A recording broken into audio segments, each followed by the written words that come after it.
আসসালামু আলাইকুম রহমতুল্লাহ বারকাত।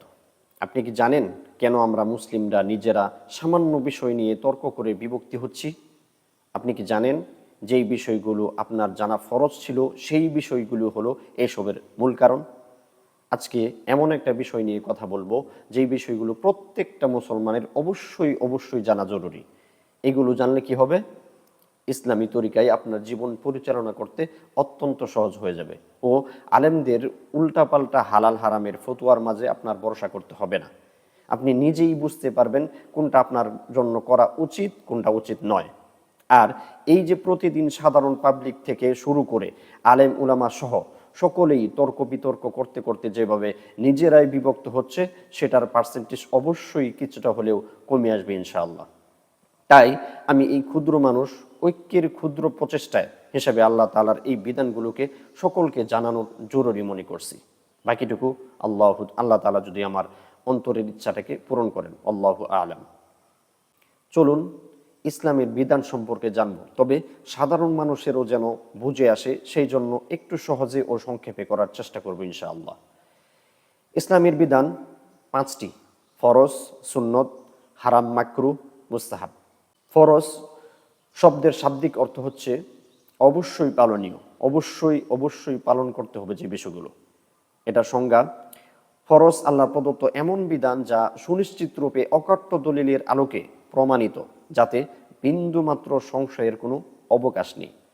ফরজ দুই প্রকার: ফরজে আইন ও ফরজে কিফায়া। যেই কাজ প্রত্যেক বালেগ বুদ্ধিমান নরনারীর উপর সমভাবে অত্যাবশ্যকীয়, সেগুলোকে ফরজে আইন বলা হয়। যেমন কালেমা, পাঁচ ওয়াক্ত নামাজ, পাঁচ ওয়াক্ত নামাজের 17 রাকাত ফরজ, জুমার নামাজ, রমজানের রোজা, জাকাত, হজ, কারোর সাথে অঙ্গীকার করলে অঙ্গীকার পালন করা, আমানতের হেফাজত করা, সত্য কথা বলা, রুজি হালাল খাওয়া, আবশ্যক পরিমাণ এলেমের দিন শিক্ষা করা, জেহাদ করা, কোরআন তেলাওয়াত যেন সহি শুদ্ধভাবে সে দেখে দেখে পড়তে পারে, এতটুকু কোরআন শিক্ষা করা তার জন্য ফরজ। যে বিধান কিছু লোক মিলে পালন করলে সকলের পক্ষ থেকে আদায় হয়ে যায় ও সকলেই গুনাহ থেকে মুক্তি লাভ করে।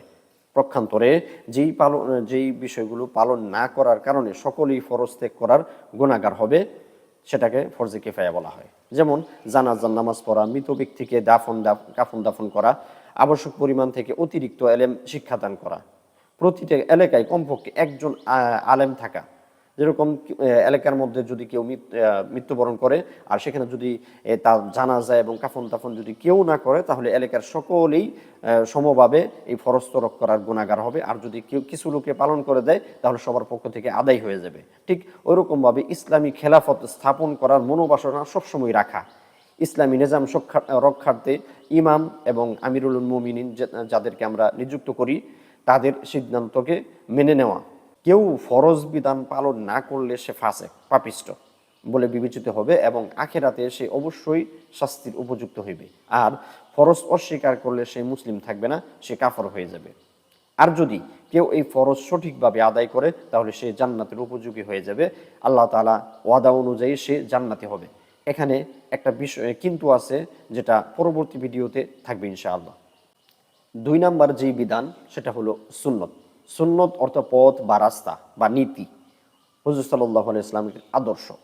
এটা সংজ্ঞা হলো যে যেই কাজ রাসূল সাল্লাল্লাহু আলাইহি ওয়াসাল্লাম করেছেন বা সাহাবাদেরকে করতে বলেছেন, অথবা সাহাবায়ে কেরাম করেছেন আর নবী তাদেরকে সমর্থন দিয়েছেন, এমন কাজকে সুন্নত বলা হয়। সুন্নত দুই প্রকার: সুন্নতে মুআক্কাদা ও সুন্নতে জায়েদা। সুন্নতে মুআক্কাদা যেই কাজ রাসূল সাল্লাল্লাহু আলাইহি ওয়াসাল্লাম অথবা সাহাবে একরাম সবসময় করেছেন, বিশেষ কোনো কারণ ছাড়া, বিনা উজরে কোনো সময় ছাড়েন নাই, ওটাকে সুন্নতে মুআক্কাদা বলে। যেমন আজান দেওয়া, একামত দেওয়া, 5 ওয়াক্ত নামাজের 12 রাকাত সুন্নাত, খতনা করা ইত্যাদি। বিশেষ দ্রষ্টব্য হিসাবে আরও একটা বিষয় জানিয়ে রাখি, আমরা যেই বিষয়টাকে ওয়াজিব হিসাবে জানি, সেটা অন্য অন্য সকল ইমামগণ সুন্নতি মুআক্কাদা হিসাবে ধরেন। শুধু আমাদের ইমাম আবু হানিফা রহমতুল্লাহি আলাই এই বিষয়টাকে আলাদাভাবে গুরুত্ব দিয়ে ওয়াজিব হিসাবে ধরেছেন। সুতরাং বিষয়টিকে যেন অনেক বড় না হয়ে যায়, তাই আমরাও এখানে ওয়াজিবকে সুন্নতি মুআক্কাদা হিসাবেই ধরব। যেই কাজ রাসূল সাল্লাল্লাহু আলাইহি ওয়াসাল্লাম অথবা সাহাবায়ে ইকরাম নিয়মিত করেননি, বিনা কারণে কখনো কখনো ছেড়ে দিয়েছেন, তাকে সুন্নতে গায়রে মুআক্কাদা বা সুন্নতে জায়েদা বলা হয়। যেমন আসর ও এশারের ফরজ নামাজের আগে চার চার করে ৮ রাকাত সুন্নত, সালাম দেওয়া, কারো সাথে সাক্ষাৎ হলে হাসি মুখে কথা বলা, মসজিদে প্রবেশ ও বের হওয়ার আদব রক্ষা করা ইত্যাদি, এগুলো হলো সুন্নতে জায়েদা। ফলাফল, সুন্নতে মুআক্কাদা তরককারী ওয়াজিব তরককারীর মতোই পাপিষ্ঠ বলে গণ্য হবে, তবে পাপের পরিমাণটা একটু কম হবে এবং প্রিয় নবীর খাস শাফাআত থেকে বঞ্চিত থাকবে। সুন্নতে জায়েদা পালন করিলে সওয়াব আছে, কিন্তু না করিলে আযাব নাই, এবং কোনো কারণে কোনো সুন্নত নামাজ ছুটে গেলে তা পরবর্তীতে কাজা করতে হয় না। সুতরাং আজকে থেকে আমরা যেই আমল নিয়ে বাড়াবাড়ি বা বিতর্ক দেখব, তখনই আগে খেয়াল করব এই আমলটার বিধান কি। যদি দেখি ফরজ, ওয়াজিব, সুন্নতে মুআক্কাদা বা মাকরুহে তাহরিমি, তাহলে অবশ্যই সেটা পালন করব।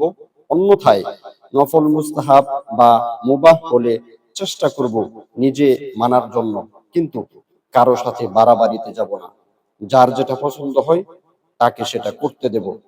তাহলেই আমাদের মাঝে আপনা আপনি তর্ক বিতর্ক থেমে যাবে।